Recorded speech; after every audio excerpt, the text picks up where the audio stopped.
Promised on day one, repeated over and over when he was running for president, that he would lower costs on day one. Now that he's been sworn in, grocery prices are up, inflation has gone up, and people are worried that Elon Musk and his Doge hackers are messing with their Medicare benefits and Social Security checks. 1 month in, and Donald Trump has done nothing to actually help families, but billionaires, they're doing great. We need people in this administration who are willing to focus on lowering costs for American families. Now, this committee has jurisdiction over the enforcement of consumer financial laws and the Consumer Financial Protection Bureau. We should be having an entire hearing focused on how President Trump and Elon Musk are trying to sideline the CFPB to make it easier to scam and cheat people out of their hard-earned money. Senate Democrats held a forum about this just 2 days ago and the devastating effect that this con will have on families. On February 7th, Mr. Musk woke up and tweeted CFPB RIP. And soon after that, President Trump, Doge, and acting CFPB director Russ Vought shut down the whole operation, sending employees home, stopping enforcement activities, and preventing the agency from doing its job to help consumers. Over the weekend, news broke that CFPB had been told to abandon its headquarters. The president's actions are illegal, and they will do extraordinary damage to hardworking Americans. Since its founding, the CFPB has returned over $21 billion directly to consumers. It's helped service members who've been ripped off by unscrupulous lenders. It's helped borrowers whose student loan servicers treated them unfairly. It's helped families that have been scammed, and it's helped thousands of Americans that have been charged extortionate fees by big banks and other financial service providers. Nobody is helped by shutting down the agency except big banks, con men, and ripoff artists. Oh, and billionaires like Mr. Musk, who is trying to start a new X Money feature on his social media platform. By eliminating the CFPB, he would take the financial cop off the beat. Congress created the CFPB, and no one, not Donald Trump, not co-presidents Elon Musk and Donald Trump, no one except Congress can shut it down. But instead of having a hearing on this subject, we have the CFPB director nominee, Mr. McKernan. He will be squeezed in among 4 nominees, and we will have 75 seconds to ask him what he thinks his job will be if he is confirmed as CFPB director, while Trump and Musk try to kill the agency.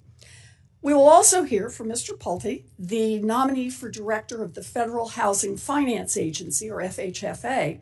I've got some real concerns that President Trump's plans for our housing finance system will raise housing costs for American families, and that Mr. Pulte, if confirmed, will be the one to carry out those plans.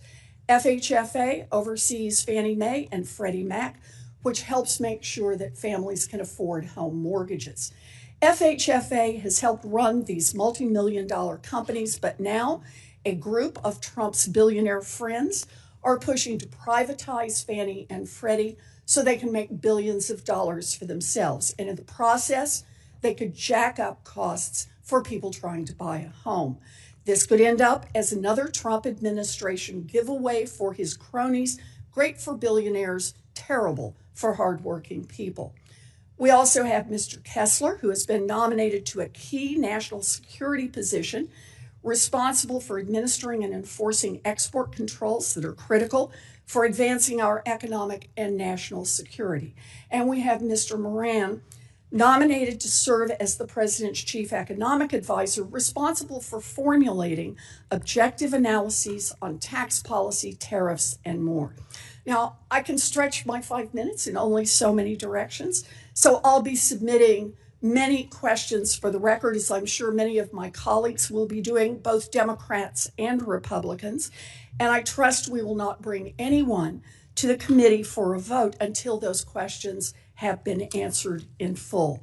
I look forward to hearing from all of you today and appreciate your having this hearing. Thank you, ma'am. I will now swear in the nominees. Will you all please stand and raise your right hand?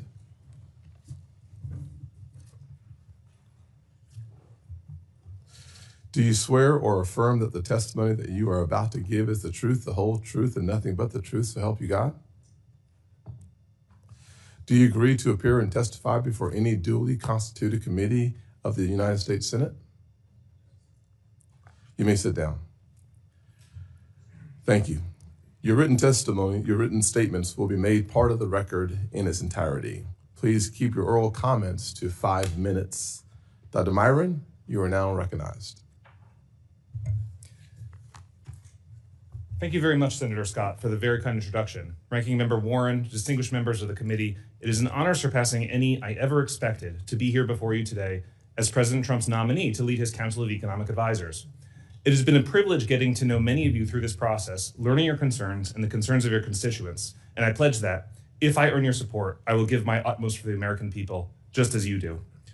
I would like to thank President Trump for putting his trust in me to advise him on the economy, and my partner Brett, our son Judah, my parents Jane and Dan, and the rest of our families for their love and support. I grew up in Rockland County, a suburb of New York City, mostly inhabited by working class people who labored tirelessly to make ends meet on behalf of their families. Rockland is filled with tradesmen and women, honest people, whose work ethic and political priorities I absorbed in my youth. When I think of the hardworking Americans who make this country the greatest nation on earth, I think of those folks, my friends and neighbors. In my family, the call to national service is deep and strong. My grandfather served in the African theater of the Second World War and then worked for 4 decades as a postman. My parents were both civil servants who met each other as employees in the Social Security Administration. Closer to my age, I have 3 cousins serving in the Army and Navy. I know that it is a privilege and an honor to work on behalf of the American people.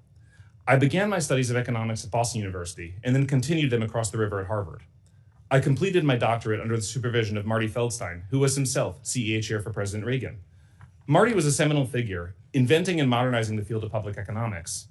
Every time I went to him with a research idea, he would say, "Now, pretend I'm a senator, and explain it to me again, and tell me why I should care." That disciplined me into thinking ideas should only matter to economists if they matter to you, which is another way of saying ideas should only matter if they matter to your constituents. It was, frankly, one of the most useful things ever said to me. Although Marty passed a few years ago, I hope I don't disappoint him or your constituents now. After graduate school, I entered the investment profession, in which I've spent my career, other than my time in public service. My first real job was with a team of currency investors in New York. Nothing will disabuse you of 30% of a PhD faster than having your nose blooded in currency markets, which swing around wildly for reasons a trained economist would laugh at. Working in markets gave me a sense of reality that too many academics lack.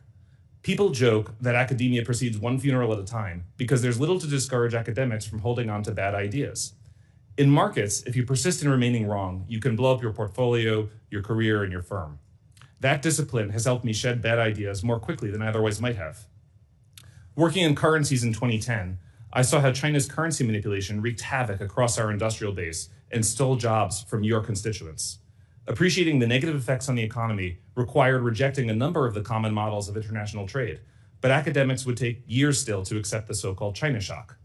At that time, some former classmates dismissed my concerns as silly, but from its peak almost a half century ago, the United States has lost over 1/3 of its manufacturing workforce, and too many communities reliant upon those jobs were ravaged. The human suffering involved in such losses is enormous. The experience of an economics profession determined to ignore China's predatory behavior shaped my political outlook. Economists too often disregard national security without pausing to consider that our ability to import would become limited should a war or even something like a pandemic break out. Reality demands that we prepare to defend ourselves should the need arrive, and we need manufacturing capacity to do so. My view is that reindustrializing America is imperative not only for economic reasons, but for national security. Economists must accept that we are a nation with an economy, not merely an economy with a nation. To reindustrialize, policy must focus on making the United States the best place on earth to do business. Anyone considering creating jobs, opening a factory, or innovating should think that America is the obvious place to do it. How can we accomplish that? My view is there are 5 critical steps. First, slash regulations that make it difficult, expensive, and slow to build and hire. If it takes many years and great cost to attain the permits necessary to open a factory, firms will look abroad. Further, every regulation is a compliance burden that inflates the cost of doing business.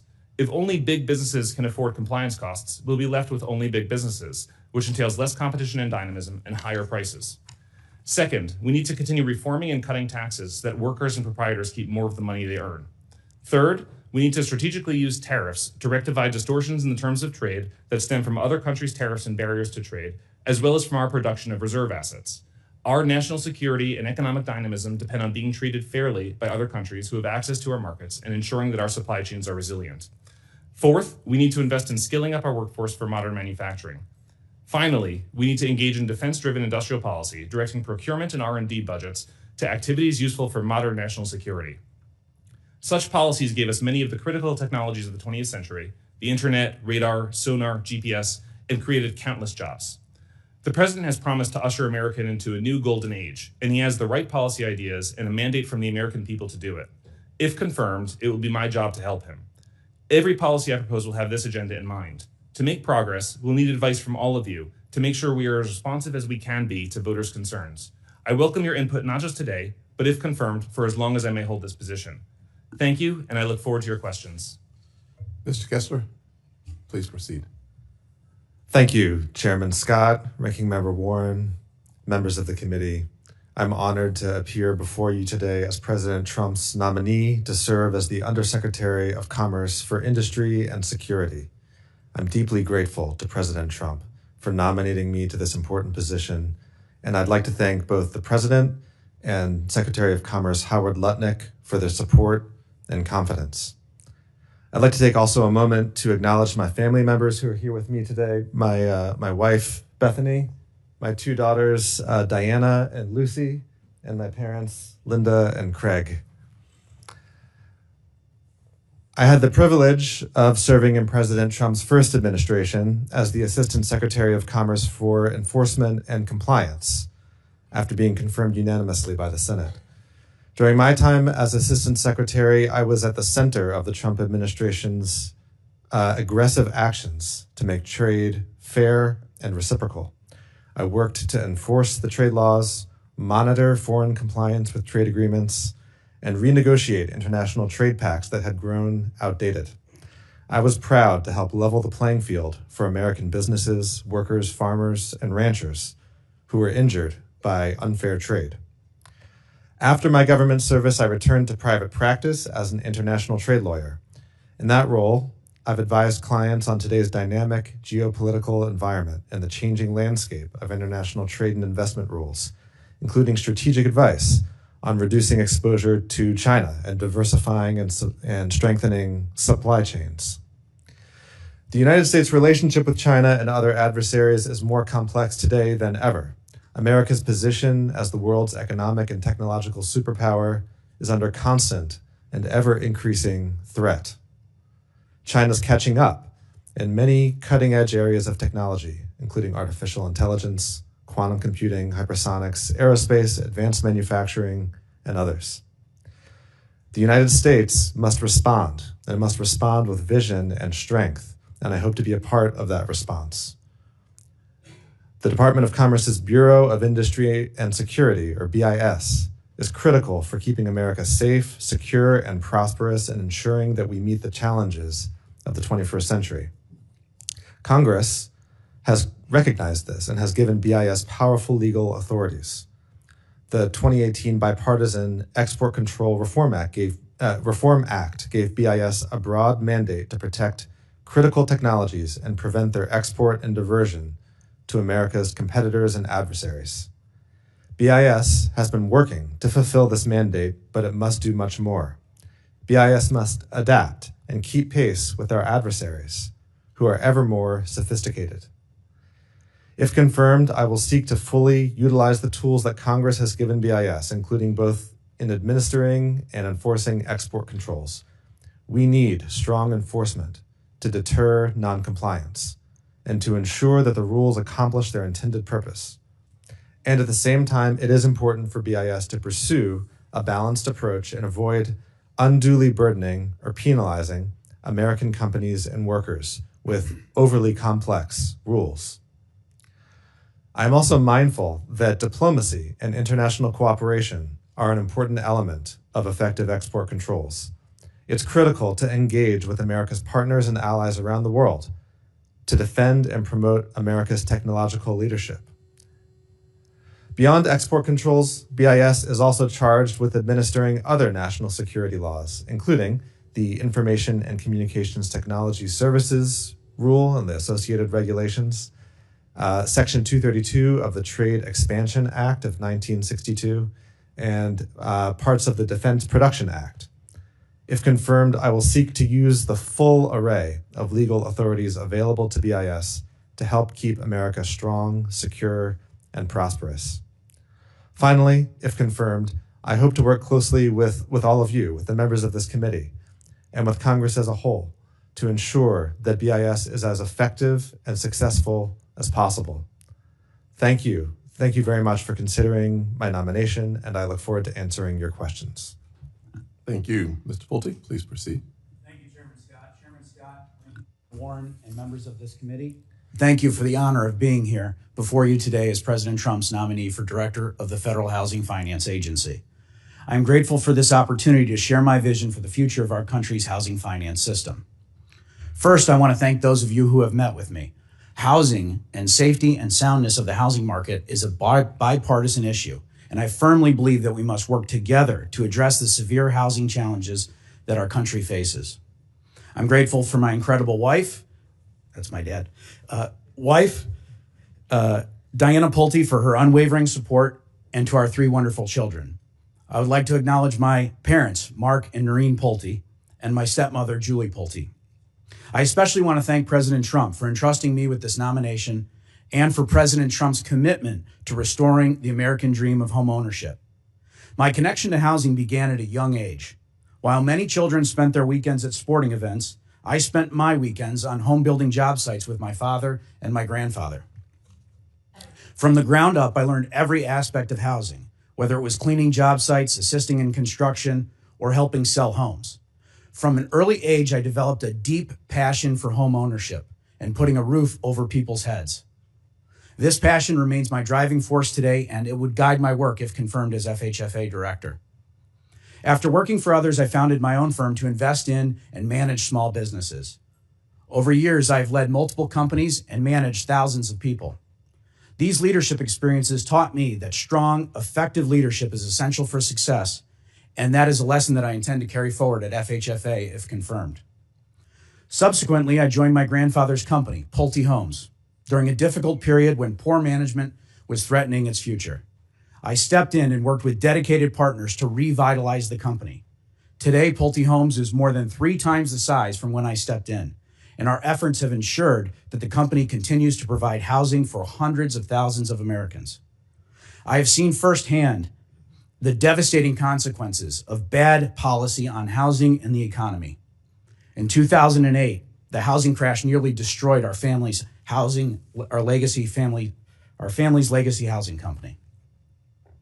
In 2020, as a director of Pulte Homes, I witnessed how COVID-19 pandemic placed an enormous stress on the housing finance system. If confirmed, my #1 mission will be to strengthen and safeguard the housing finance system.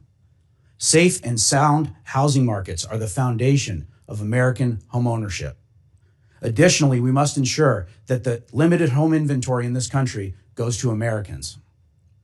Under President Trump's leadership in his first term, Americans were able to realize the American dream of homeownership through Fannie Mae and Freddie Mac.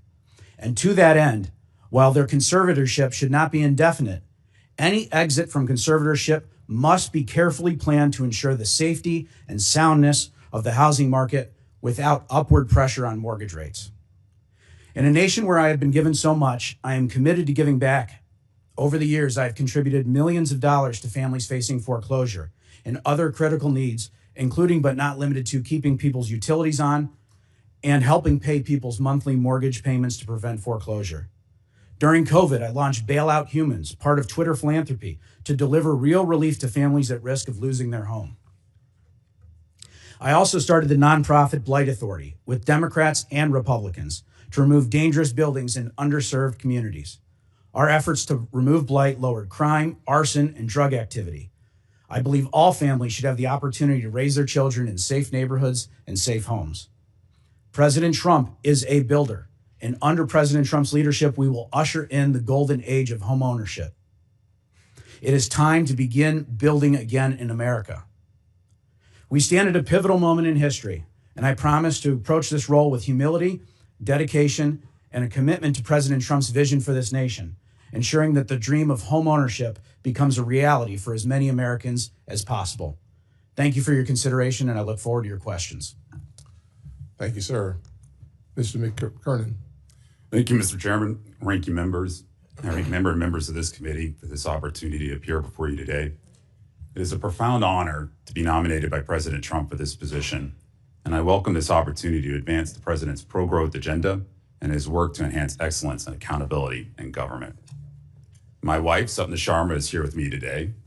7 years ago, we met here on the Hill when we were both starting out as congressional staffers. Today, we have two little ones, two little boys, and a third on the way. And together, she and I hope to instill in our children a shared love of this great country. I'm also supported today by my parents, Patrick and Victoria McKernan, who are here from East Tennessee, and my mother-in-law, Krishna Sharma, my brother, Paul, and his wife, Kenzie. I am forever grateful for their love and support. Over the last 2 years, I have served as a member of the FDIC's board of directors. During that eventful time, the FDIC navigated the second, third, and fourth largest bank failures in its history and the ensuing market stress. An outside investigation led by acting comptroller Sue and me into harassment and other misconduct at the FDIC, the launch of an effort to transform the FDIC's workplace, and several significant, sometimes contentious, rulemakings. I'm especially proud of my work at the FDIC to establish a culture of actual accountability. Before the FDIC, I held staff roles in the Senate, the Department of the Treasury, the FHFA, and even a short detail to the CFPB, all focused on the mortgage market, one of the key markets supervised by the CFPB. Through that work, I developed a detailed understanding of how the mortgage market works and the consumer protection laws that apply to it. Before public service, I spent more than 9 years as a lawyer in private practice focused on banking and consumer financial laws. That work included overseeing large teams investigating compliance issues at complex consumer financial companies. My legal career started just as the 2008 financial crisis was beginning. Watching that crisis unfold left me with an enduring conviction that we must have a financial regulatory system that works for everyday Americans. Consumer protection is critical to that end. All too often, however, the CFPB has gotten in the way of its own mission. It has acted in a politicized manner. It has pushed beyond the limits of its statutory authority. It has seized opportunities to expand its jurisdiction and its power. It has offended our basic notions of fairness and due process when it is regulated by enforcement. And it has harmed consumers through higher prices and reduced choice when it has failed to strike an appropriate balance between the costs and the benefits in prescribing new rules. Now, even if you don't agree with that view, it is clear that the CFPB suffers from a crisis of legitimacy. This must be corrected if the CFPB is to reliably do what it's supposed to do, look out for the American consumer. To that noble end, the CFPB needs to be made accountable to our elected officials, and its past excesses need to come to an end. If confirmed, I will fully and faithfully execute the law. Under my watch, the CFPB will take all steps necessary to implement and enforce the federal consumer financial laws and perform each of its other statutorily assigned functions. But the CFPB will do this by centering its regulation on real risk to consumers and by focusing its enforcement on bad actors. Thank you for your consideration. I look forward to your questions. Thank you both, all, for being here with us this morning, and frankly, the last two for saving 1 minute and 58 seconds combined. So I really appreciate that. It's good news. I'm not sure what you'll do with it, but thanks so much for that. Let me start my questions with Dr. Myron. Dr. Myron, obviously, your predecessor, Dr. Bernstein, advocated for extreme policies like the Green New Deal and, frankly, the spending bills, the American Rescue Plan. First bill out of the chute, $1.9 trillion, I believe led to the 9% inflation that we experienced in the summer of 21. How will your recommendations differ from your predecessor? Thank you, Senator. One of the core principles of economic management of the economy is that economic policy should, as economists say, lean against the wind. That means that when the economy is in a rut, policy should support it with some stimulus to get it out of the rut, to boost employment and stabilize, and stabilize the economy. And when the economy is soaring, well above potential where it could be, that policy should hold back a bit, right? Now, if you look at what happened, the story of stimulus and throughout the COVID experience, when Congress passed the CARES Act, the output gap, the size of the hole in the economy, was about 10% of the economy, right? The size of the CARES Act was roughly similarly sized, so that was appropriate. By the time we get to the American Rescue Plan, the output gap is just about narrowed. It's only about a percentage point of the economy. So following it up with another stimulus package of roughly similar size was an economics 101 style error. And of course, the inflation that we experienced was problematic. My advice, if confirmed, will be to follow the traditional wisdom of leaning against the wind. Thank you for being succinct. Dr. Byron, as I'm a huge fan of the opportunity zones. And I think that when you think about the overall housing issue, I think opportunity zones could play a significant role. Thoughts? Thank you. I agree. And President Trump is indeed a strong supporter of opportunity zones, and for good reason. The best available studies to date indicate they've spurred a significant investment into less privileged areas, fast approaching $100 billion, and reached a larger share of the nation's low-income communities than any comparable program over such a short period of time. Indeed, opportunity zones are now reflect 20% of all market rate apartment unit developments nationwide in recent years, in contrast to only 8% before TCGA. We're talking hundreds of thousands of new units. We need more research on opportunity zones and more action extending opportunity zones to help address the housing affordability crisis. Thank you. Mr. Kessler, you and I had a great conversation. I really appreciate your willingness to serve. Talking about American economic supremacy, from my perspective, means that we have to be superior from a technological perspective. How do export controls help us, especially with China, who I would consider they lie, they cheat, they steal, and they take our technologies to use against us? How do we use export controls to achieve our objectives? Well, thank you, Chairman Scott. And yeah, it was a great conversation. I appreciate it. Export controls are one critical tool in America's policy toolkit for ensuring continued technological leadership and technological supremacy. And it's part of the mandate, of course, of BIS to pursue that goal. It's up to BIS to ensure that exports prevent the proliferation of weapons, to ensure that we prevent the terrorists from getting dual-use items, to ensure that America preserves its qualitative military superiority, and to protect the defense industrial base. So all of those goals are things that we have to do with export controls. I think part of the challenge for BIS is to be as nimble as our adversaries, to keep pace with them. Our adversaries are sophisticated, and they work hard every day to get around export controls and other rules that America has to prevent them from getting sensitive technologies, and we need to keep up. Thank you. Mr. Pulte,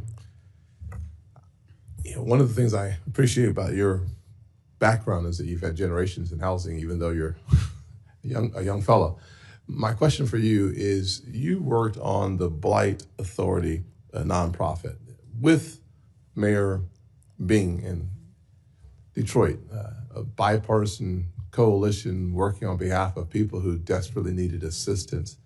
How does that inform you about the issues of housing, especially in neighborhoods like the one I grew up in, poverty-stricken, but very smart people, hard workers?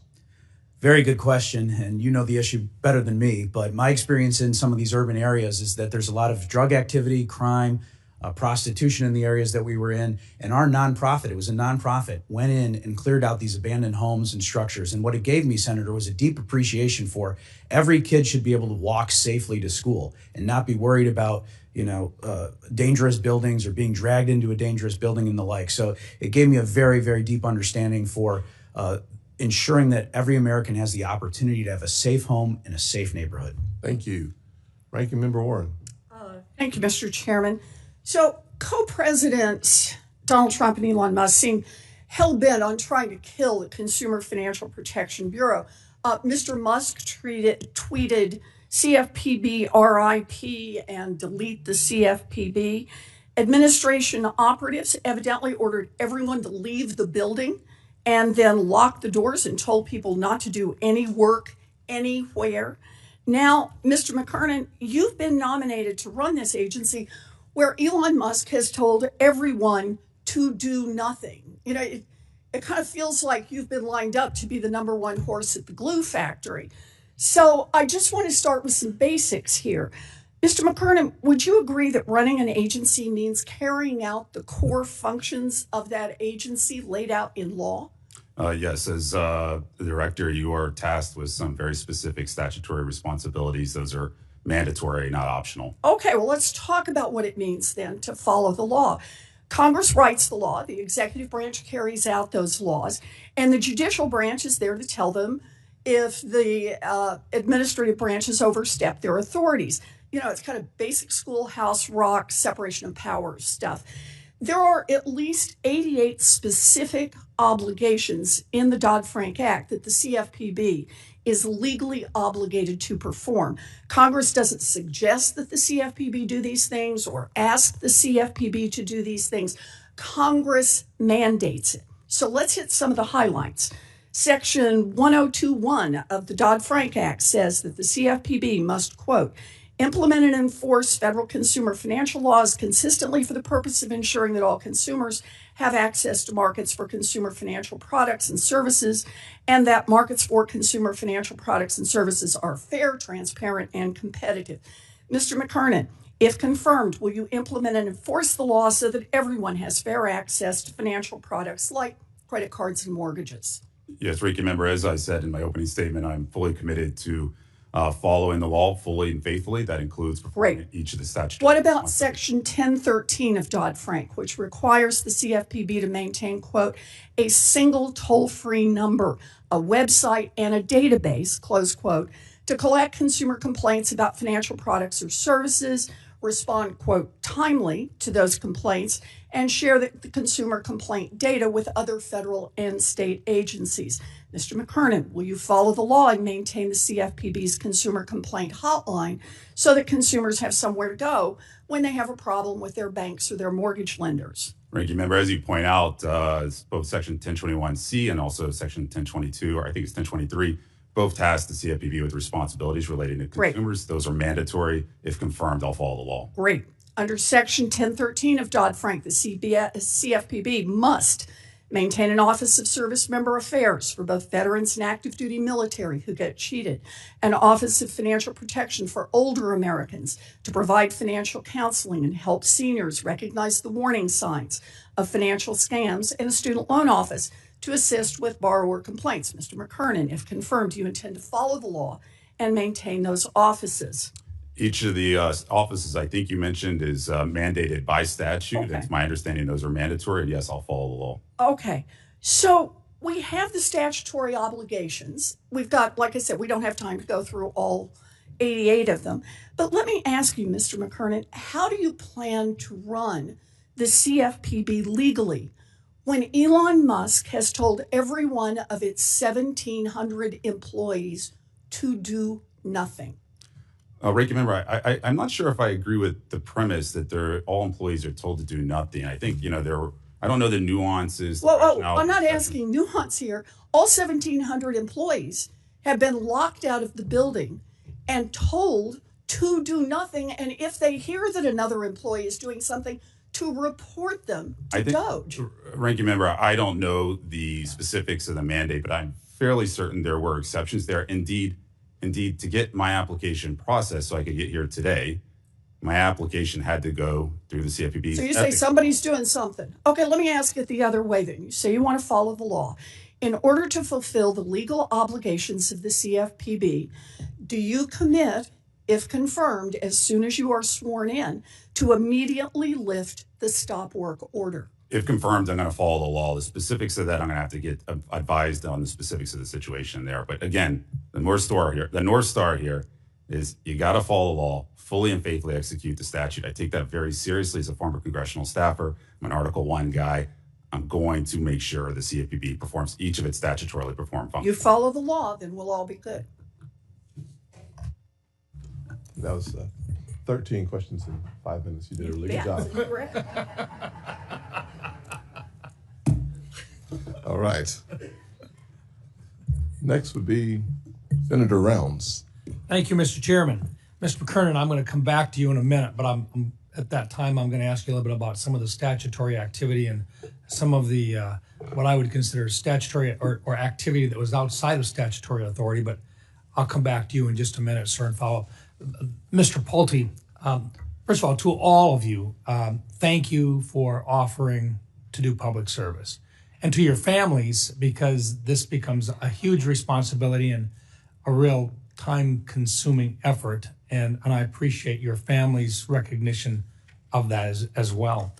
Mr. Pulte, since the global financial crisis, a robust private credit risk transfer, or CRT, market has been a key reform supported by Republicans on this committee and members of both parties. Instituted in 2013, CRT has protected taxpayers, attracted private capital, and provided market discipline to reduce GSE-driven risks. It also plays a crucial role in lowering mortgage costs and preparing for the end of conservatorships. As you work to keep housing affordable and maintain the safety and the soundness of the enterprises, plan for the eventual end of conservatorships, will you commit to supporting a strong CRT market to protect homeowners, taxpayers, and overall market stability? Thank you, Senator, for the question, and I very much enjoyed our meeting. Always good to meet a fellow pilot as well. With regard to CRT, I think it's very important. I think any time that you can take risk away from the taxpayers and give it to the private market is a win. And so I very much enjoyed our conversations about CRT, and I would absolutely look forward to working with you on CRT and make sure that the taxpayers are always at as least risk as possible. Thank you, sir. Mr. McKernan, let me come back to you for just a minute. Given your deep understanding of the Consumer Financial Protection Bureau and its founding principles, you bring a very valuable insight into both its intended mission and the way that it has evolved over the years. In recent years, we've seen the CFPB extend its authority beyond its original scope, creating uncertainty for businesses and financial institutions. With your knowledge, experience, and commitment to fair and effective regulation, you are well suited to lead the Bureau, and until we can ultimately reform the CFPB, I believe you will restore a balanced approach that protects consumers without stifling economic growth. Over the past several years, do you feel that the CFPB has been operated outside of its statutory authority? Yes, Senator, there have been, all too often cases in which the CFPB has acted beyond the statutory authority, and it's, you don't have to take my word for it. You can ask the courts. Once confirmed, what will be your first priority? So I think the way I think about my approach to the CFPB is we've got to refocus it on its mission. We need to right-size it, make sure that we have an efficient CFPB, and we need to reinstate some accountability to our elected officials. A big part of the CFPB's problem has very little accountability either to Congress or to the president. I think that's part of the reason we've had these recurring episodes of the CFPB pushing the limits. I think it's really important that we instate some accountability. Mr. Kessler, the U.S. has spent years tightening export controls on AI chips, yet we just witnessed what may be the most consequential AI export violation in history. In October of 2024, we saw reports from the New York Times that TSMC produced hundreds of thousands of controlled chips for Huawei. This wasn't smuggling, it was an enforcement failure of the Biden administration that could have been avoided by basic due diligence. What will be your approach to setting future export control policy, and how will you improve enforcement and close compliance loopholes? Well, thank you, Senator, for the question. This is obviously a huge concern, both the instance that you mentioned and every instance of China's advancing technology in AI and in semiconductors. It's critical to ensure that we have strong enforcement, that BIS uses the full scope of enforcement and penalty authorities that it has, that we're conducting investigations working in an integrated way with the intelligence community, with the defense community to prioritize our enforcement targets and to make sure that the rules themselves are appropriately targeted to the challenges that we face. So I hope to work on that if confirmed. Thank you, sir. Mr. Moran, I can't leave without at least addressing you and saying I really appreciated our opportunity to visit. Would it be fair to say that one of the best things we can do for the American public, consumers, farmers, ranchers, businessmen, is to bring down the price of interest, or the interest price in this country? Thank interest you. rates. Thank you, Senator. I couldn't agree more that would be profoundly important, not just for all the folks that you mentioned, but for all Americans who are pursuing the American dream. Thank you, sir. Thank you, Mr. Chairman. Thank you, Senator Rounds. So next will be Senator Reed. Thank you very much, Mr. Chairman, and thank you, gentlemen. Mr. Pulte, when we were in the office, I asked about your support for the Housing Trust Fund, and you asked to have a chance to look more deeply into that, and I presume you've done that. The Housing Trust Fund is particularly important along with the Capital Magnet Fund because they're the only federal programs that build housing specifically for the lowest income Americans, and they are suffering homelessness at significant rates. So let me follow up. Will you commit to support the Housing Trust Fund and the Capital Magnet Fund? Thank you, Senator, for the question. I very much appreciated meeting with you and talking about affordable housing. As you know, that's also a very big passion of mine, and I look forward to working with you on that if confirmed. As you know, those are in the statute and the law, and I have every intention, and I will follow the law, and I will follow the statute. I would hope robustly, too, by ensuring that they're properly funded and deployed aggressively. And I would mention, too, that I think one of the opportunities is to see where is that money going? Are we using the money as wisely as we can? And I think now having a housing and mortgage person in charge of it, we look forward to, if confirmed, going in and seeing where that money is being spent and making sure that as many homes are being built as possible through these funds. Thank you.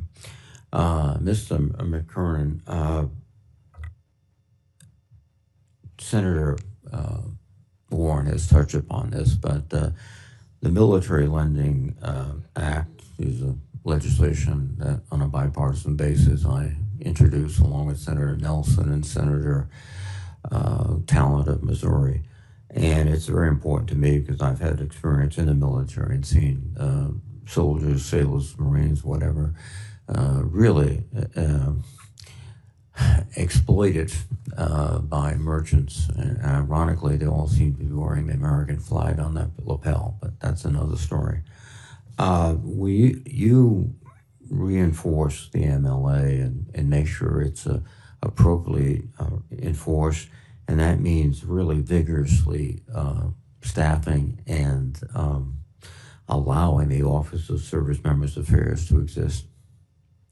Senator, thank you for the question. Yes, I certainly would ensure that the CFPB performs its role with respect to enforcement of the Military Lending Act, and also with respect to the Office of Service Members. As you know better than anyone, there is a range of unique issues that pose consumer risks to our service members, with their relocations, their deployments abroad, that can make it very difficult to deal with issues when they have them back home with their bank, with their financial provider.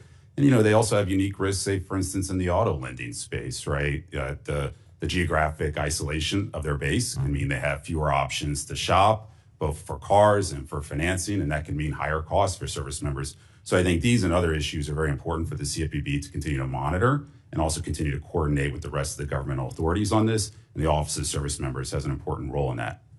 Well, I appreciate that very much, and I know you want to, but you're going to be placed in a very difficult position.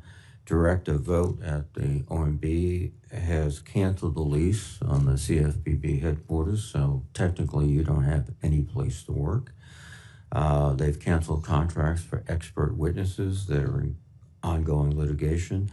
They've dismissed cases against predatory lenders, including some cases involving the Military Lending Act. They've essentially tried to lay off the staff. Indeed, President Trump said in the Oval Office that the CFPB was set up to destroy people, quote. and that his goal for the CFB is to, quote, be totally eliminated. He also said that the CFB staff is a, quote, vicious group of people. So you do not appear to have much presidential support or OMB support, and I have this sinking feeling that you're departing Liverpool on the Titanic. So good luck.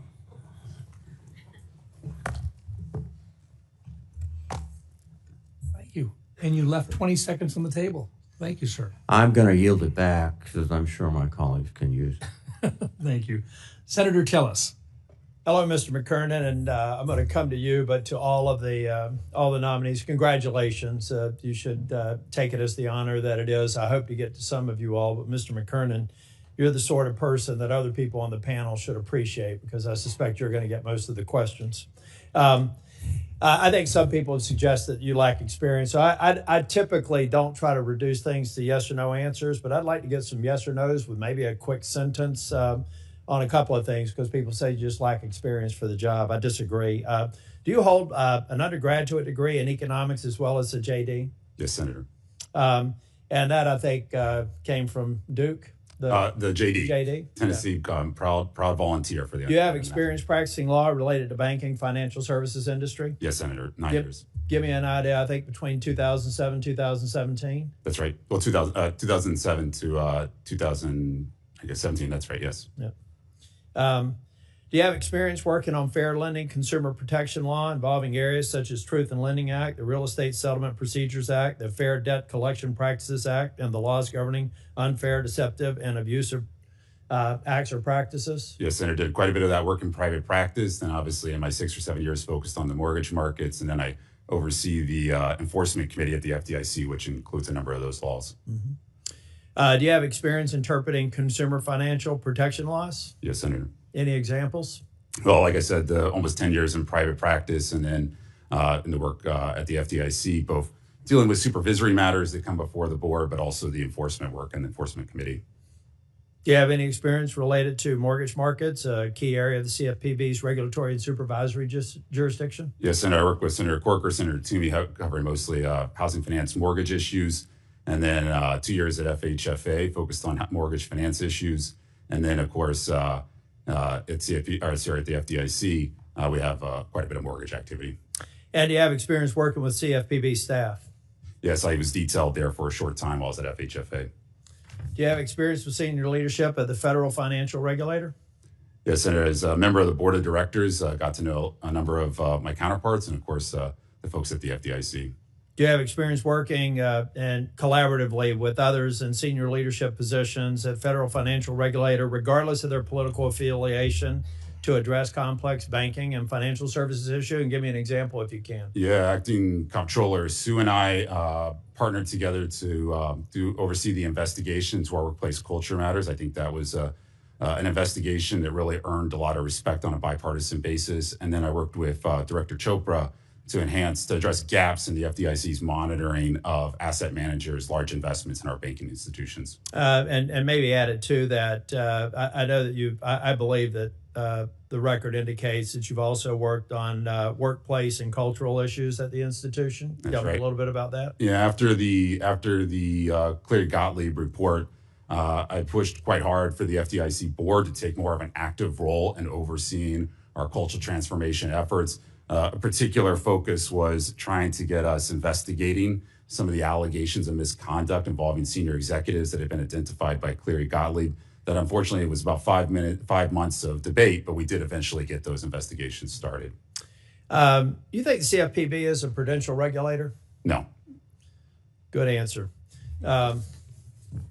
And Mr. Pulte, I may come back to you, Mr. McKernan. Mr. Pulte, I had one question for you because of your deep experience in construction. I hear a lot of people talk about we need more inventory for affordable housing. And almost invariably, it's in the discussion about how we need more regulations for housing. How do those two work in your professional experience? Not necessarily in the lanes for the role that you're moving into, but how do those two, are those at cross purposes with one another? How can we produce more affordable housing in the context of more regulations? Is that something I just don't understand? Thank you, Senator, for the question. They're almost inversely related, as you pointed out.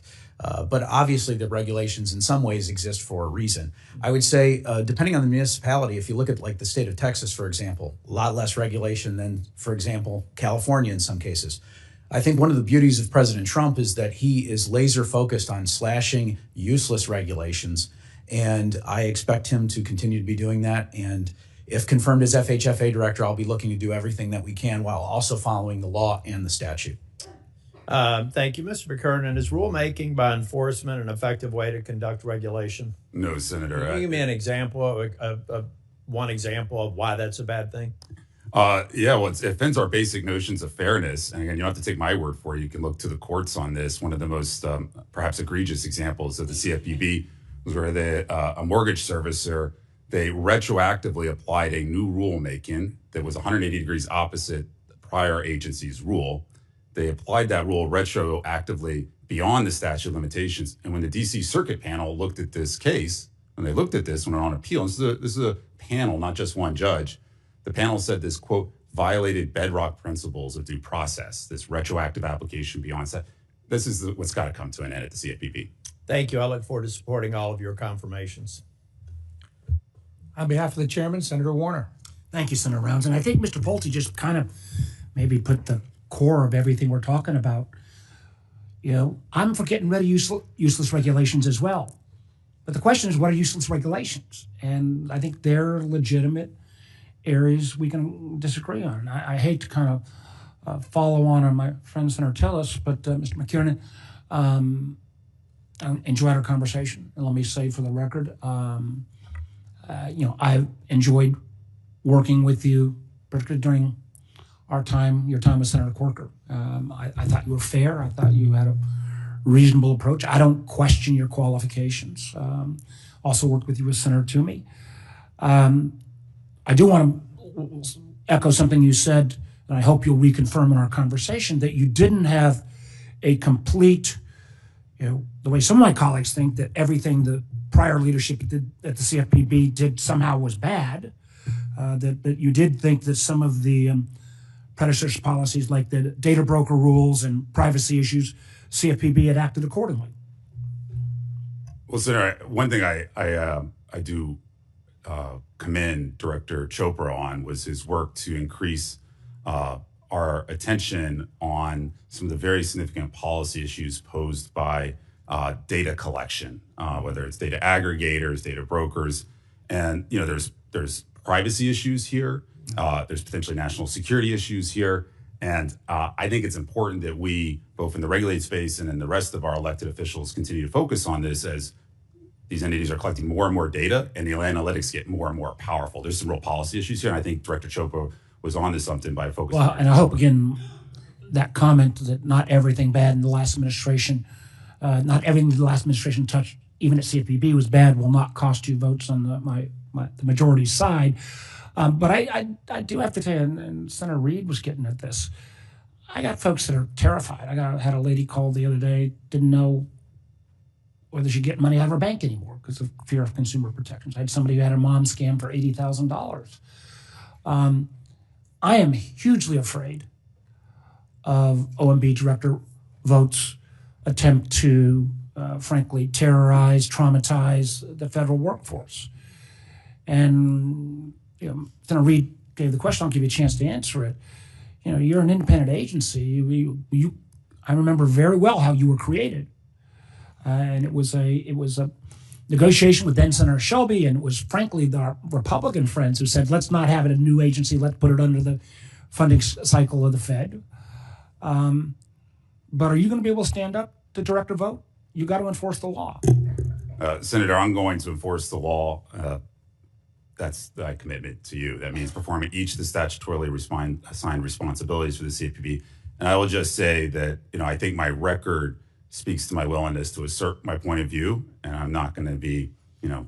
Well, again, but this is the nub. I share the Senator Warren's view that, you know, nobody elected Elon Musk and his Doge Bros. But you're going to have to stand up to this, you know. And would you acknowledge again? And Senator Warren may have missed this, where the nominee actually acknowledged that under Director Chopra, good things occasionally happened. But we also at least acknowledge that, that the $20 billion returned to 195 million consumers was actually a good record from the CFPB. Well, Senator, I think it's important that we have redress to consumers. I think it's important that bad actors, repeat offenders, do have. How about I go to the Tom Tillis mode? That's a yes or no question? $20 billion back to consumers across America, good or bad? Senator, I don't think we should evaluate the success of the CFPB based on dollar numbers or enforcement count. That's like evaluating an official based on the number of fouls he calls during the game. We should evaluate the game on whether it's fair. We should evaluate the CFPB director based on whether we have fair. You're going the wrong direction. Markets. It bothers me if you can't say $20 billion back to American consumers based upon illicit activity. And listen, I'm, notoriously viewed as way too pro-banker on my side of the aisle. But you should let me just give you a little bit. Let me just give you a little coaching here. When my Republican colleagues tried desperately to get the ODNI director to acknowledge that Edward Snowden was a traitor, and the nominee couldn't bring herself to say those words. Think about that, and then getting $20 billion back in rebates to American consumers, good or bad? Senator, it is very important that we have customer redress as part of the remedies. That's one important just in its own right. You've got to make customers whole when they're harmed. You also have to keep the playing field level across market participants. And if bad actors are able to keep ill-gotten gains, then that gives them a competitive advantage. Just say yes. Restitution is good. But I am not going to get in the practice of evaluating the success of the Bureau based on dollar numbers. But the way we measure, I agree. The number of fouls called is not. But if there is a process, do you think part of that $20 billion was inappropriately returned? Were the institutions cheated out of that money? On restitution, I'm not aware of any that was. Okay, so then the answer would be yes. I just would like one last. I didn't get to you, Mr. Pulte, on we talked about GSE reform, and Mr. McKiernan it is a gnarly issue. Do not do this quickly for a tax pay for the reconciliation bill. If we're going to do an explicit guarantee, it's got to be paid for. Last point, I appreciate Senator Rounds, and there was a minute and a half given back. I noticed. I'm not going to go the whole minute and a half. You're pushing it a little bit. But I would just refer ability here. So, Mr. McKiernan, as you look at the CFPB and you look at adequate staffing and right sizing, I would go back again to the Inspector General. Inspector General, what's this? 30 seconds. Inspector General concluded after the Signature Bank collapse that one of the reasons the FDIC screwed up in delays in supervisory activities was because there were shortfalls in terms of personnel at the agency. I hope you would take that lesson from the OIG at FDIC in your current job before you go willy-nilly and look at the workforce at the CFPB and bring the chainsaw approach. Thank you. And with that, Senator Kennedy. Mr. Pulte. Yes, sir. The Biden administration allowed borrowers to take out bigger mortgages than they can afford, didn't it? Senator, I do think that we need to make sure. Did it allow them to take out bigger mortgages than they can afford or not? I think sometimes people definitely do take out mortgages that they can't afford. Okay. In fact, 64% of the FHA borrowers last year exceeded the 43% debt-to-income ratio, didn't it? I would believe that to be true. I'm not familiar with that statistic. In fact, the FHA loan portfolio today is bigger than it was before the 2008 housing crisis, isn't it? I would believe that to be true, but FHFA would be under HUD, so I... And when people borrow more money than they can afford, many times they default. Is that true? That is true. And I'm not just picking on FHA. Fannie Mae and Freddie Mac have done this too, haven't they? Yes, sir. Now, normally when people borrow too much money, they default. But under the Biden administration, they implemented a program where if you're about to default, the taxpayers will pay your mortgage. Isn't that correct? Do you have a specific policy that you're referencing, Senator? Yeah, the FHA instituted a program that pays mortgage servicers to make borrowers missed payments for them. Thank you, Senator, for the question. I'm not familiar with that specific FHA Well, you program. need to be. I would be happy to look into You it and need to get back be. with you. They take taxpayer money, and they give it to people, and it's added to the principal of their home without accruing interest, so that a lot of these folks now have homes on which they owe more money than the home is worth.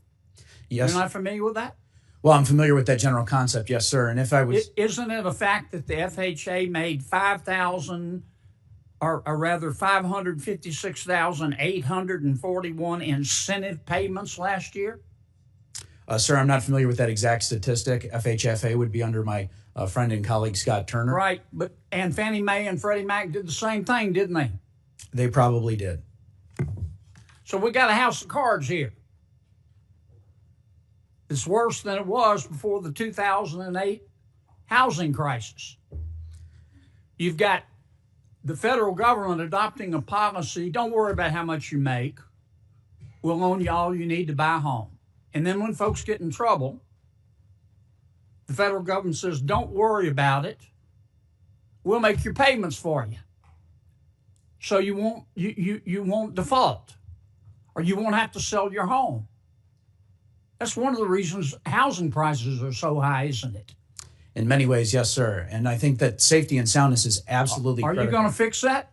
I'm going to work day and night, sir. Yes, sir, to work very strongly. I'm going to adopt the Tillis rule. Is that a yes or a no? I will absolutely work on that issue, I promise. I mean, this is absurd. Now, I want everybody who can afford it to own a home. Yes, sir. But if you start giving away money and giving away homes, we're going to have another housing crisis. We can't let that happen. And the numbers are worse today as a result of the Biden administration than they were in 2008. Are they not? I'm not sure which numbers you're specifically referring to, but inflation is way out. I'm referring to the accurate numbers. I believe that the last 4 years have been extremely challenging. Well, I appreciate all that, but don't start talking like a bureaucrat. You're not confirmed yet. We got a problem here. You got to address it. Yes, sir. And I will be laser focused on this issue. And Dr. I can't see that for Dr. Moran. One of the best ways to get down prices is to deregulate, isn't it? Thank you, Senator. I do agree that regulations prevent production, and if we can remove regulations, we can get more production. Well, I'm hoping that you and Russ Vogt will focus, among other things, on deregulation. Now, I know everybody's talking about DOGE and immigration and the war in Ukraine and the Super Bowl, but meanwhile, people are still suffering from high prices. Very predictable, because when you have inflation and you get it down, that's disinflation. But the housing prices, or the high prices, still remain. It's not President Trump's fault. That's just the way it works.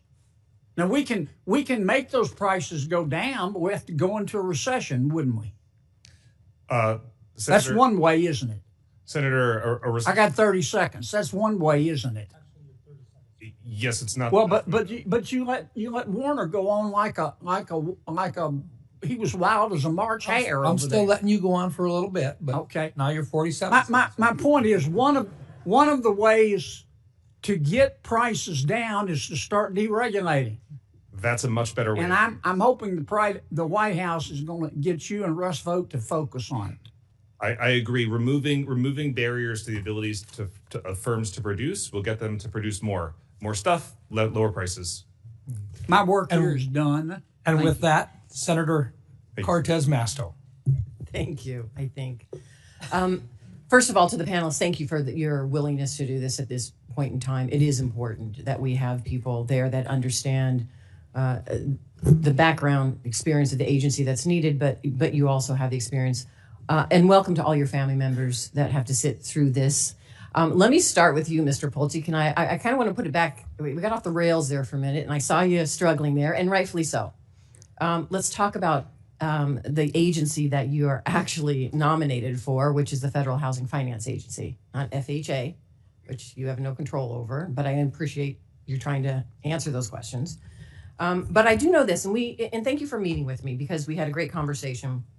And we talked about the fact that under the Federal Housing Finance Agency, there was a comprehensive review of the federal home loan banks. And this is something that I have been following and is important for me and in my state, because we have a housing crisis, particularly affordable housing or workforce housing crisis.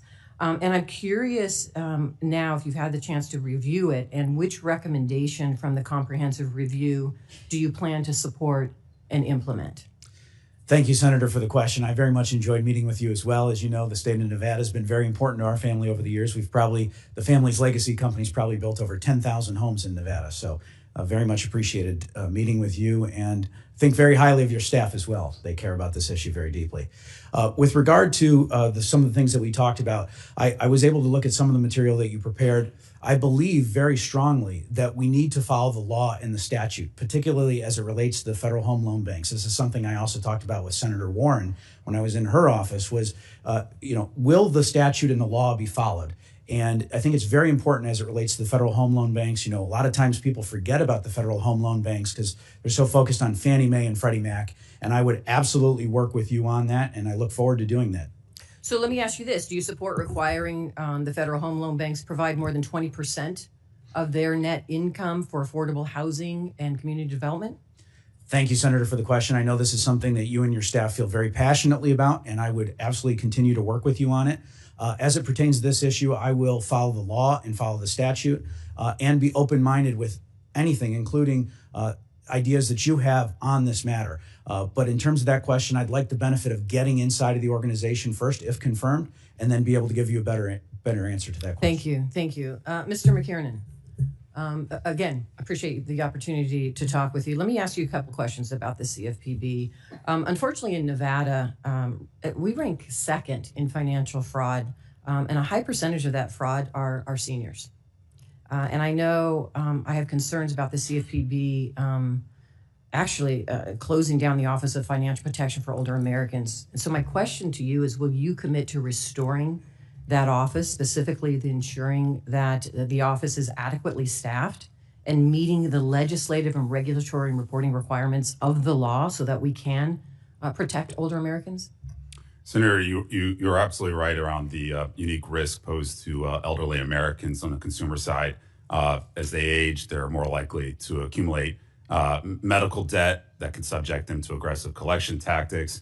There are, of course, some issues around cognitive decline that can make it harder to resolve their issues. And so, it is important that the CFPB continue to monitor those issues, devote enforcement and supervision resources to those ends, and coordinate with the other agencies. And as you point out, there is also a statutory responsibility to maintain this office that is helping to do that coordination and monitoring. So yes, I think consistent with what I said in my opening statement, I'm going to follow a law that includes performing each of the statutorily assigned responsibilities, and one of those is this office. So if the administration tells you to fire the people in that division, you're going to disagree with them, because the law says that office has to exist and it has to be staffed and there has to be resources to seniors to protect them from fraud. Is that Senator, we're going to make sure we have that office perform its statutory function. Okay. Let me ask you this. The law also requires the Consumer Bureau to maintain the confidentiality of information obtained from people and companies it supervises and supports. You know this. So what will you do to ensure that people who should not have access to private supervisory information and who have conflicts of interest, what will you do to ensure that they are prevented from accessing it? Senator, we're going to implement our policy to protect the security of that information. I think another thing that is important on this note is I would really like to take a close look at how much information the CFPB has still on its servers and whether that's really necessary. There's been a lot of focus on this issue, and I think we need to be focused on both risks, external and internal. We also should be thinking about the risk that China or another adversary get a hold of that information. Yeah, and making it public. Let me ask you this. Do you believe the Consumer Bureau should continue to regulate payment platforms? Senator, we have the CFPB, if I'm confirmed, the CFPB and I will execute on its responsibility to monitor risks under all the consumer financial laws. That's both in the banking system and outside the banking. And that would include payment platforms. So do you believe that one company with a payment platform should be allowed to access confidential information from the CFPB of its competitors? Senator, I don't know the terms of any, the nature of any such issue. The answer should be no. Right. Right. I'm not sure. That's pretty easy to answer. So that's my concern here. You don't need to study it. I think it's pretty easy to answer that. Yeah. And the question will be, and this is what we talked about, and I think for all of you, what we are looking for, every single one of you have talked about following the law. And that's what I'm hoping you do. And not a rubber stamp to an administration that thinks that they have the ability to disregard the law, ignore Congress and the agencies that we have created and shut them down to the detriment of people in this country. So I am hopeful that you guys are standing guard and you're doing just that. I'll give you a chance to respond if you would like to, or we're going to go on. Senator, I'm fine. Thank you. All right, Senator Haggerty. Thank you, Mr. Chairman. First, I'd like to acknowledge the presence of a fine Tennessean here today. We've got a panel of highly qualified nominees, but in particular, I'd like to recognize Jonathan McKernan, a native of the volunteer state who's dedicated much of his life to public service. And by electing President Trump, Americans have voiced their desire for national leadership that reflects the values and interests of all Americans spread across the heart of our country, not just power centers in our nation's coast.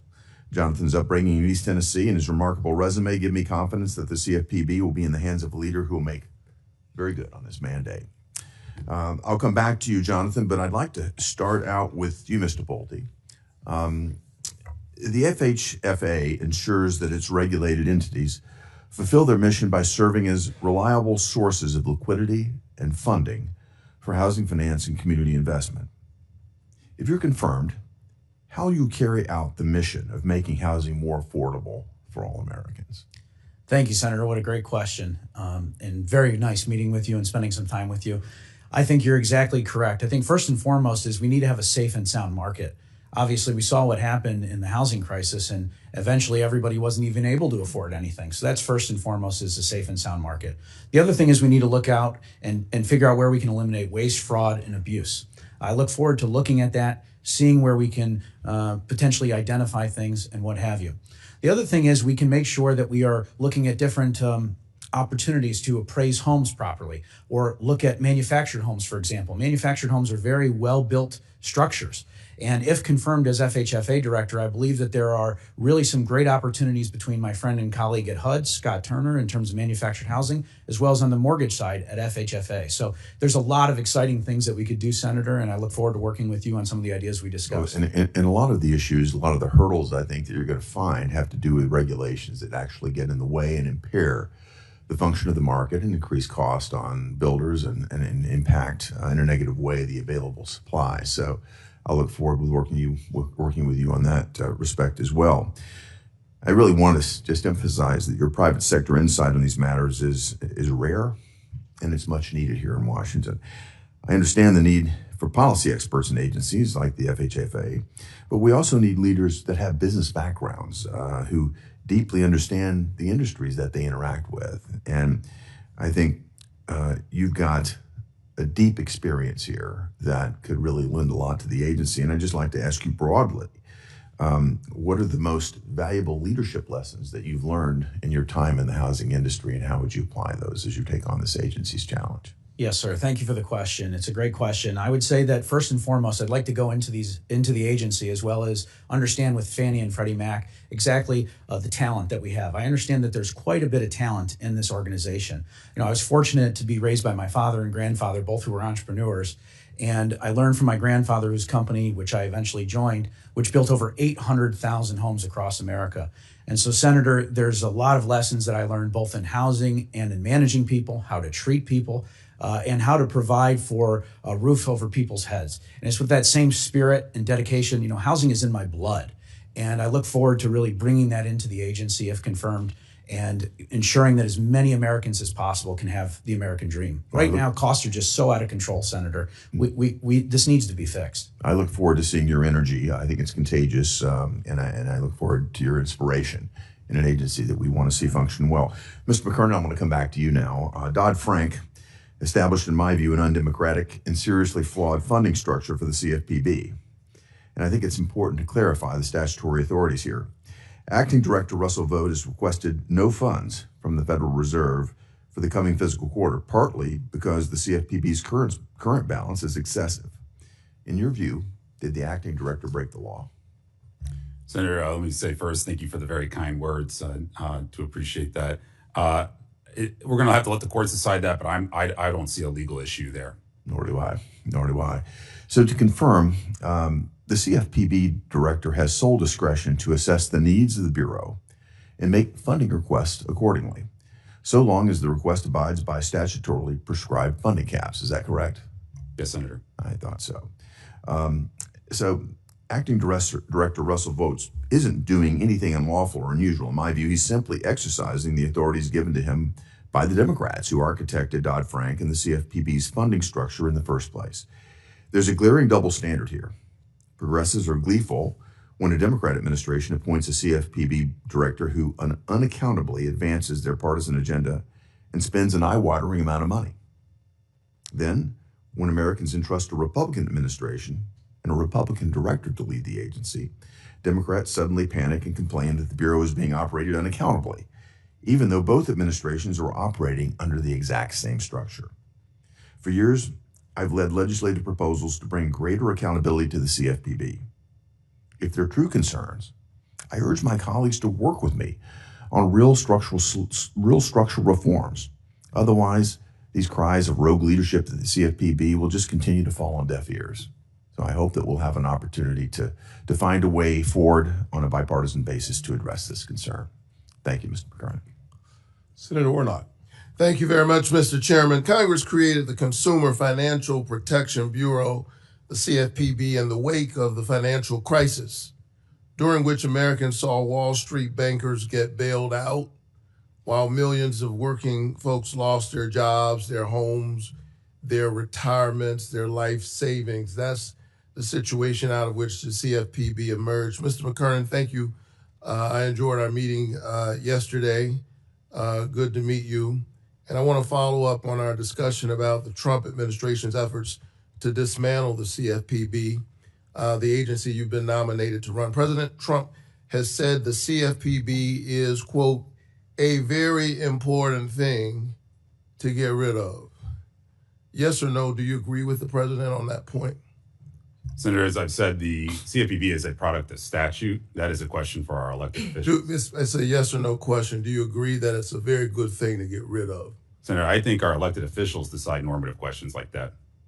I just execute on the law. You've raised your hand to run the agency. I think you ought to know whether you think it's a good thing to get rid of. Well, I will say this. I certainly think that consumer protection is a very good thing. It's a critical thing. A federal consumer protection role is a very important thing. That's a lesson I learned from my experience in the 2008 financial crisis. We need to have a regulatory system that works for everyday Americans, and that includes a consumer protection function. I'll take that that you agree with the president that we don't need the CFPB. We need consumer protection, but not the CFPB. Is that your answer? We need to have a strong consumer protection function. So President Trump and Elon Musk have basically gotten rid of the CFPB, which is why the question is so urgent. And the Bureau has seen dozens of key employees fired. They've been told not to engage in its core supervisory or examination duties required by the law, and has even had its physical headquarters closed and locked. I think that's a pretty clear message. If someone closes down the office that you've been nominated to run, with the CFPB effectively eliminated, how on earth do you plan to lead a shell agency that's been completely gutted? Senator, I'm not aware of the situation about the staffing and resources at the CFPB. But what I will point to is just what the administration has said in its filings and some of the litigation ongoing here. And they have said that we are going to have a CFPB that is streamlined and efficient. And quoting, I think, from the brief here, it says a predicate of that is there will be a CFPB. Again, though, this is a question for our elected officials. My job is to follow the law and execute on my mandate. In the last 3 months alone, the CFPB has received more than 80,000 complaints from Georgians, with the Bureau currently seeking resolution to more than 40,000 of those complaints.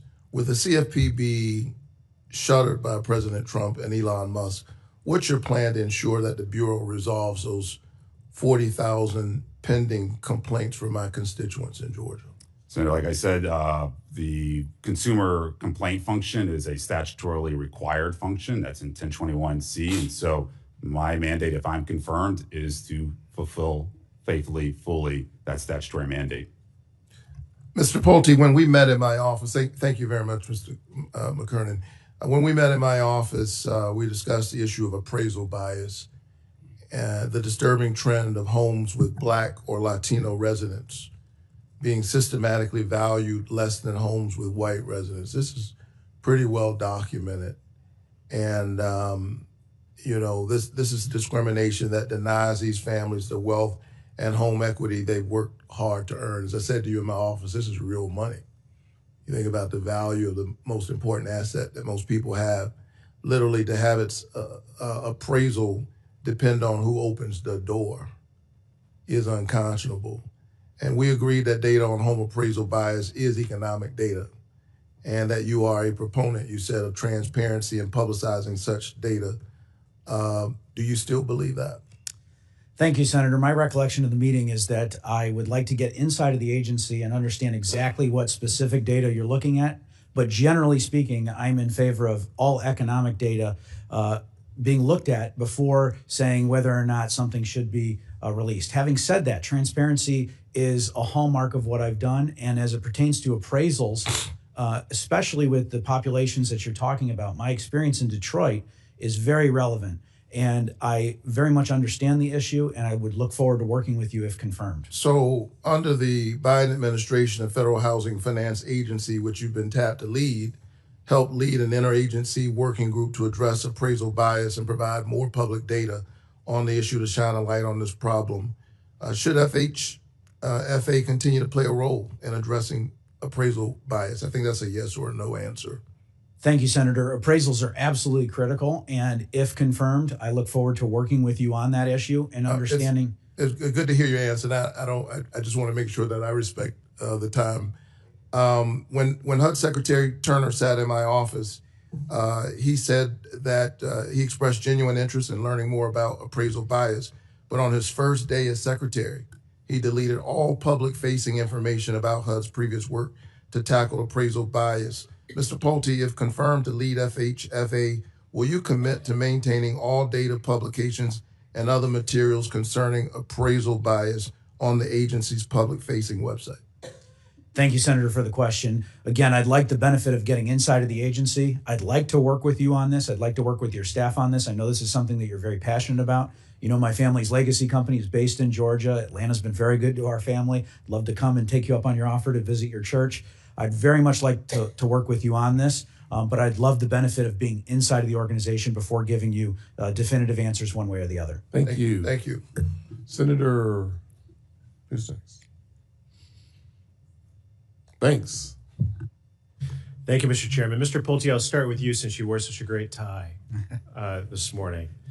I couldn't be more proud of President Trump to nominate you. Your background, your experiences are perfect for this job, the insights that you bring to it.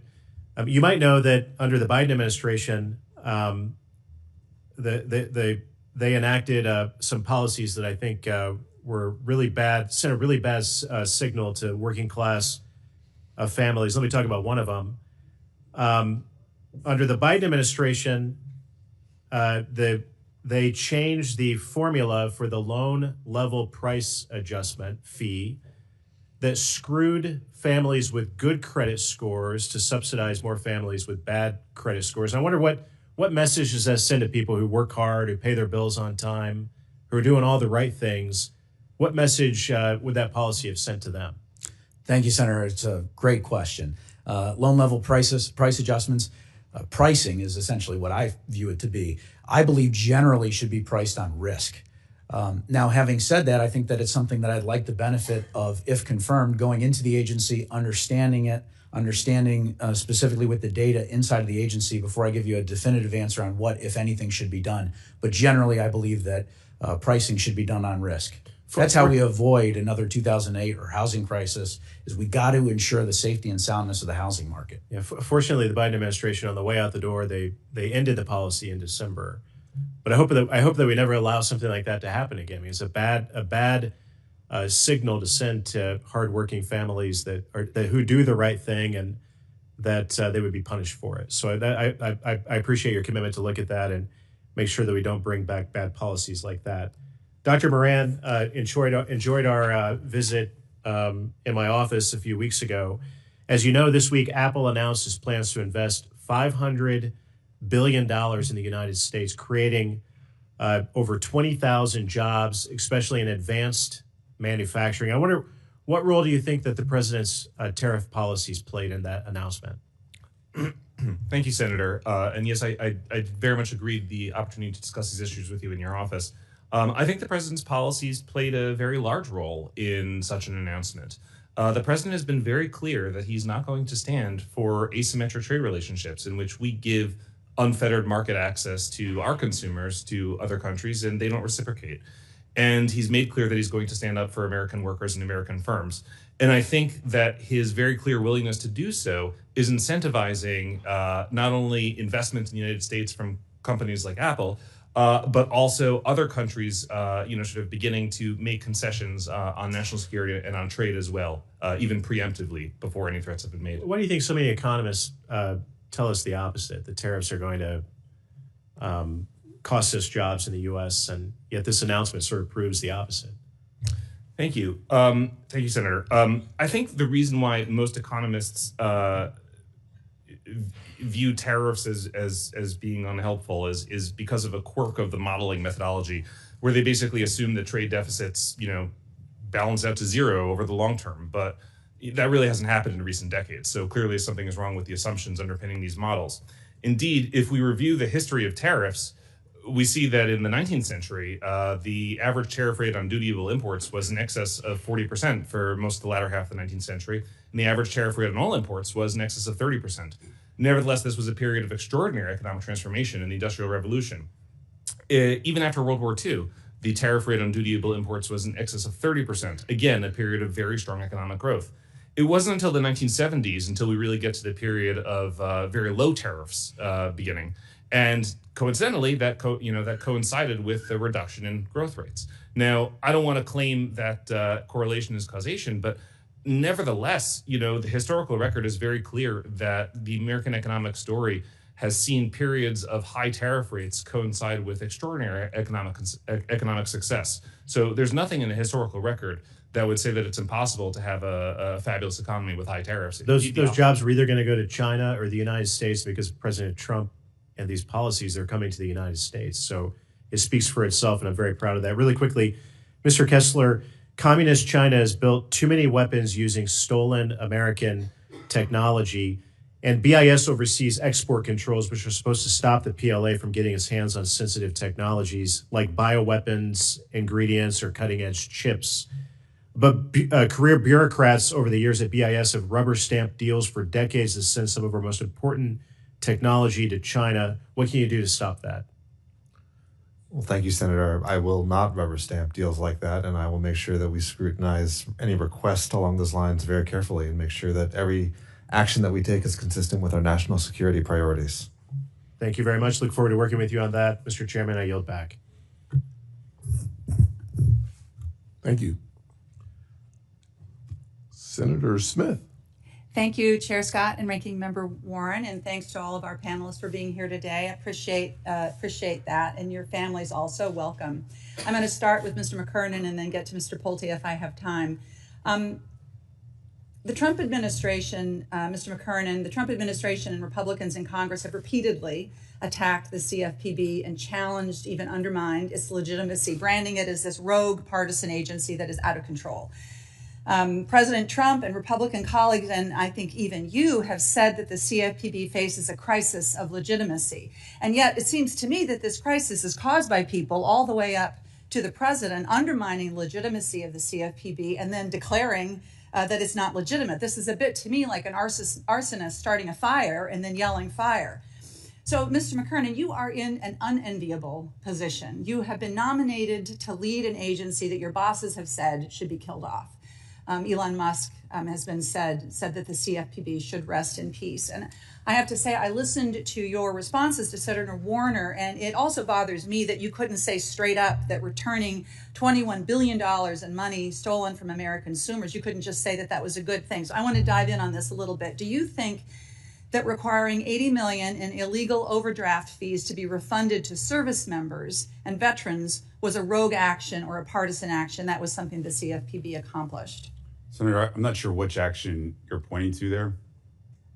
Well, the CFPB required $80 million in illegal overdraft fees to be refunded to service members and veterans. If they were illegal overdraft fees, then certainly they needed to be refunded. Yesterday, you and I spoke about Wells Fargo, one of the largest banks in the world. The CFPB required them to compensate consumers for the harm they incurred when their houses had been foreclosed on and vehicles repossessed through no fault of their own. Is that a rogue action or a partisan action, do you think? If there was illegal conduct there, then certainly the enforcement action is supported. I just don't know the facts of that case. So you can't say that you trust that the CFPB had the correct finding there? On that particular case, I've not looked at both sides of it. Okay. When we spoke yesterday, you told me, I asked about the many lawsuits that are pending before the CFPB and what you thought would happen to them. And you assured me that you would review these lawsuits. We are just learning during this hearing that the CFPB just dropped a bunch of lawsuits, including the one against Capital One, which was for ripping off consumers to the tune of $2 billion by steering consumers, their customers, to lower interest-bearing accounts. So during this hearing, I guess Elon Musk or Russell Vought or whoever is in charge is saying that they're going to drop these lawsuits. And how do you respond to this? I mean, this makes me question, like, who's really going to be in charge of the CFPB if this is what's happening while your nomination is being considered? Sir, Senator, I'm not sure I understood the question. My question is, who's going to be in charge here? Senator, if I'm confirmed, I'm the director. Well, it's not clear to me, because at the moment that we're sitting here talking about you taking on this responsibility, Russell Vought or others are dismissing lawsuits that you just told me you were going to have the opportunity to review before they were dismissed. Mr. Pulte, I want to follow up on a conversation that you and I had about the rising cost of housing, something that I appreciated our conversation. A big driver of this rising cost is the cost of insurance caused by extreme weather events, all these terrible storms. In Minnesota, working families are struggling to manage almost a 40% increase in home insurance rates. And Minnesota is pretty lucky compared to other states like California and Florida, where hundreds of thousands of homeowners have been dropped from their insurance. So I want to ask you, I think this is putting a huge financial risk on families. Could you talk to me a bit about how you think the rising cost of home insurance and the lack of insurance availability, what impact that has on affordability? Thank you very much, Senator. It's a great question. In the state of Minnesota, we have mutual friends, and our family's legacy business has done a lot of work in Minnesota over the years, and you guys have really done a lot of good things in Minnesota as it relates to affordable housing. With regard to your question on insurance, the FHFA is somewhat limited in terms of its jurisdiction. I will just make a general comment, however, that the cost of insurance is insane in this country. And to the extent that FHFA can play any part in thoughtfully reducing insurance costs, which I'm not so sure it's totally within our jurisdiction,